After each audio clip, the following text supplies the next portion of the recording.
ഏറ്റവും മികച്ച ഒരു കരിയർ എല്ലാവരുടെയും ആഗ്രഹമാണ്. എപ്പോഴാണ് നമ്മൾ അതിനു വേണ്ടി പ്ലാൻ ചെയ്യേണ്ടത്? എല്ലാ കുട്ടികളും ഒരുപോലെയല്ല പഠിക്കുന്നത്. ഓരോ കുട്ടികൾക്കും അവരുടെ പ്രത്യേകമായിട്ടുള്ള കഴിവുകളുണ്ട്, പാഷൻസ് ഉണ്ട്, സ്കിൽസ് ഇതെല്ലാം നമ്മൾ തിരിച്ചറിഞ്ഞിട്ട് വേണം അവർക്ക് അനുയോജ്യമായ ഏരിയയിലേക്ക് എത്താനുള്ള പ്രോപ്പർ പ്രൊഫഷണൽ മേഖലകൾ ഏതെല്ലാമാണെന്ന് ഒരു 1-to-1 സെക്ഷനിലൂടെ പാരന്റ്സിനും സ്റ്റുഡൻസിനും ഒരുപോലെ ഒരു ക്ലാരിറ്റി കൊടുക്കുകയാണ് ഗവൺമെന്റ് റെക്കഗ്നൈസ്ഡ് ആയിട്ടുള്ള ഇൻസൈറ്റ് 360 വഴി ചെയ്യുന്നത്. ഡോക്ടറേറ്റ് ലെവലിലുള്ള പ്രൊഫഷണൽസിന്റെ സഹായത്തോടെ ഒരു 1-to-1 ഇന്ററാക്ഷനിലൂടെ ആഫ്റ്റർ +2 അവരുടെ സ്കിൽ ബേസ് ചെയ്ത് ഏത് പ്രൊഫഷൻ ചൂസ് ചെയ്യണം എന്നുള്ളൊരു ക്ലിയർ പിക്ചർ അവർക്ക് കിട്ടുകയാണ് ചെയ്യുന്നത്.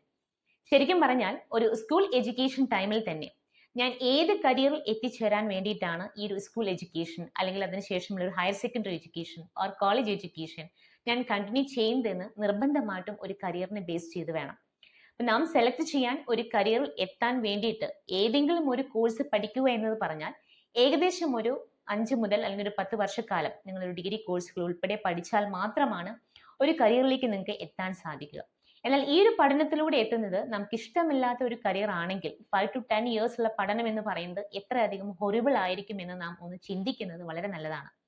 കൃത്യമായ ഒരു പ്ലാനിങ്ങിലൂടെ ഏറ്റവും മികച്ച ഒരു കരിയർ സെലക്ട് ചെയ്യാൻ നമുക്ക് സാധിക്കണമെങ്കിൽ ഞാൻ ഇനി പറയുന്ന കാര്യങ്ങൾ നിങ്ങളൊന്ന് ചെയ്യാനായിട്ട് ശ്രമിക്കണം. ഒന്നാമത്തേത്, ഒരു കാരണവശാലും നിങ്ങൾ കരിയർ ഒരു മാർക്കിനെ ബേസ് ചെയ്തിട്ട് സെലക്ട് ചെയ്യാൻ പാടില്ല.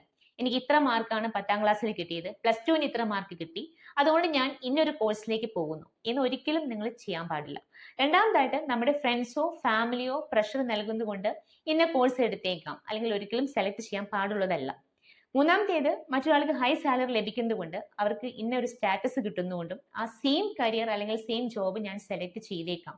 അങ്ങനെയും ഒരു കരിയർ നിങ്ങൾ ഓപ്റ്റ് ചെയ്യാൻ പാടുള്ളതല്ല. ഈ 2 കാര്യങ്ങൾ ശ്രദ്ധിച്ചാൽ ഏറ്റവും മികച്ച ഒരു കരിയറിലേക്ക് നമുക്ക് എത്താൻ സാധിക്കും. ഫസ്റ്റ് വൺ, നമുക്കൊരു ഇൻട്രസ്റ്റ് ഉള്ള ഒരു കരിയർ ആണോ നാം ചൂസ് ചെയ്യുന്നത് എന്ന് നാം ശ്രദ്ധിക്കണം. പഠന കാലഘട്ടം എന്ന് പറയുന്നത് ഒരു 20 to 25 ഇയേഴ്സ് ആണ്. പക്ഷെ കരിയർ അല്ലെങ്കിൽ നിങ്ങളുടെ ജോബ് എന്ന് പറയുന്നത് നിങ്ങൾ ലൈഫ് ലോങ് കണ്ടിന്യൂ ചെയ്യുന്ന ഒന്നാണ്. അപ്പൊ നമുക്ക് ഇൻട്രസ്റ്റ് ആയിട്ടുള്ള ഒരു കരിയർ തന്നെയാണെങ്കിലേ ആ ഒരു പ്രൊഫഷണൽ ലൈഫിൽ നമുക്ക് എൻജോയ് ചെയ്യാനും ജോബ് ലെവലിൽ ഒരു ഹയർ ലെവലിലോട്ട് നമുക്ക് പോകാനും സാധിക്കുകയുള്ളൂ. ഇനി രണ്ടാമതായിട്ട് ശ്രദ്ധിക്കേണ്ടത് ആപ്റ്റിറ്റ്യൂഡ്. നമുക്ക് ഇതിനുള്ള കഴിവുണ്ടോ എന്ന് നമ്മൾ ശ്രദ്ധിക്കണം. എക്സാമ്പിൾ പറയുകയാണെങ്കിൽ, നിങ്ങൾക്ക് ഒരു ഡിസൈനർ ആകണം എന്നൊരു ഇൻട്രസ്റ്റ് ഉണ്ട്, പക്ഷേ ഡിസൈൻ ചെയ്യാനുള്ള ഒരു ആപ്റ്റിറ്റ്യൂഡ് കഴിവ് നമുക്കില്ല. അങ്ങനെയെങ്കിൽ ആ ഒരു പേഴ്സണ് കരിയർ സെലക്ട് ചെയ്തിട്ട് ഡിസൈനിങ് ഓപ്ഷൻ ചെയ്തിട്ട് ഒരു കാര്യമില്ല.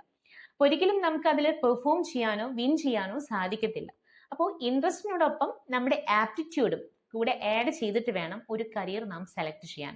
അപ്പോൾ ഒരു കരിയർ എന്ന് പറയുന്നത് ഇമ്മീഡിയറ്റ് ആയിട്ട് മാർക്ക് ഓറിയന്റഡ് ആയിട്ട് പിയർ പ്രഷർ കൊണ്ട് നിങ്ങൾ സെലക്ട് ചെയ്യേണ്ട ഒന്നല്ല.